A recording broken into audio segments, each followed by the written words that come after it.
शांति देवी मौर्य का ऑपरेशन करने का, वो पथरी का ऑपरेशन करने का था। तो मेरे को सुबह से नहीं आने दिया, उसके बाद में 3 बजे ऑपरेशन करना चालू कर दिए। वकील ऑपरेशन हुआ ही नहीं, सुई इंजेक्शन से उसका मौत ले लिए। तो ऑपरेशन किया नहीं ऐसा? ऑपरेशन नहीं हुआ है, इंजेक्शन दिया? इंजेक्शन दिया। तो अभी क्या मांग है आपकी? बोल रहे गुटखा खाती थी, गुटखा नहीं बताया, तो बताया था गुटखा खा रही है, तभी भी ऑपरेशन इंजेक्शन मार दिए, मौत हो गया उसमें। क्या मांग है? क्या मांग मेरा मांग वही रहेगा। तुम कार्रवाई की मांग रहेगी? हाँ, कार्रवाई करा मांग रहे। किस पे कार्रवाई? डॉक्टर पे। सदर महिला या शक्तिधाम मॅटर्निटी रुग्णालयामध्ये MTPTL म्हणजे medical termination of pregnancy with tubal ligation family प्लॅनिंगचं ऑपरेशन या शस्त्रक्रियेसाठी भरती झाल्या होत्या आणि दुपारी 7 तारखेला त्यांना ऑपरेशनसाठी टेबलवर घेण्यात आलं होतं। त्यावेळी त्यांना भूल दिली होती ऑपरेशनसाठी आणि त्यांना त्याच्यानंतर काही त्रास होऊ लागला।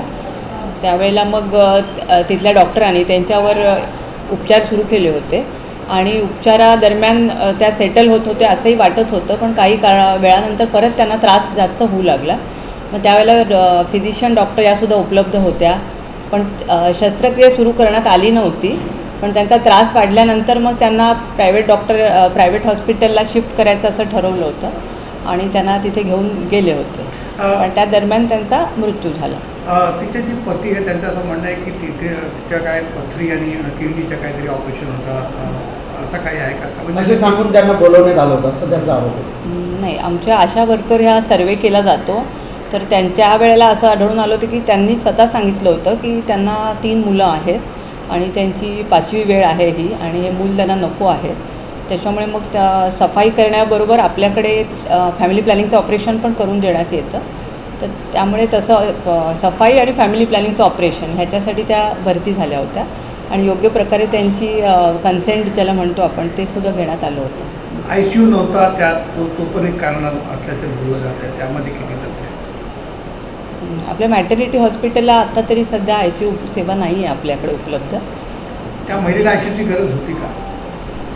आता जशी परिस्थिती तिथे झाली निर्माण आणि हे सगळं असं अचानक उद्भवल्यामुळे डॉक्टरांनी त्यांचे सर्व प्रयत्न केले, पण ज्यावेळेला वाटलं की पेशंटची कंडिशन खूप सिरियस होती, क्रिटिकल होते, त्यावेळी ताबडतोब त्यांना स्वतः जे भूल देणारे डॉक्टर होते त्या कार्डियक ॲम्ब्युलन्समधनं त्यांना जवळच्या हॉस्पिटलमध्ये घेऊन गेले। मॅडम, आपल्या महानगरपालिकेमध्ये जे रुग्णालय आहे त्या रुग्णालयामध्ये ज्या महिला डिलिव्हरीसाठी किंवा इतर ऑपरेशनसाठी येतात त्यावेळी कुठल्या कुठल्या रुग्णालयामध्ये ICU रूम आहेत किंवा कशा पद्धतीने त्यांना ऑपरेट केल्या जातं? आपल्या महानगरपालिकेचे जे रुग्णालय आहेत त्याच्यामध्ये आपल्याकडे 3 मॅटर्निटी हॉस्पिटल आहेत, तर तिथे आत्ता आपल्याकडे ICU नाही, पण शास्त्रीनगर रुग्णालय इथे NICU आहे, म्हणजे लहान बाळांचं जे असतं जन्म झाल्यावर लगेच त्यांना 1 महिन्यापर्यंत जे लागतं ते NICU, आणि मुलांसाठी PICU आपल्याकडे शास्त्रीनगरला उपलब्ध आहे। महिला क्रिटिकल जर झाली तर त्यासाठी ICUची सुविधा कशा पद्धतीने उपलब्ध करता आपण? जर असं काही वाटलं की आपल्याला महिला क्रिटिकल होती आहे किंवा काय, तर त्यावेळेला आपण जर असं असेल तर आपण नजीकच्या रुग्णालयात म्हणजे जिथे या सगळ्या सेवा उपलब्ध आहेत तिथे आपण नेण्याचा प्रयत्न करतो, नाहीतर मग आपण आपले रेफरल सेंटरमधून आपण सायन हॉस्पिटल इथे आपल्या रेफर केल्या जातात महिला।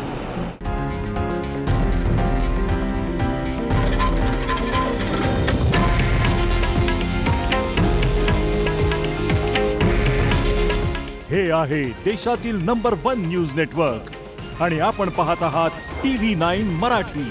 काळजी तुमची, हित महाराष्ट्राचं।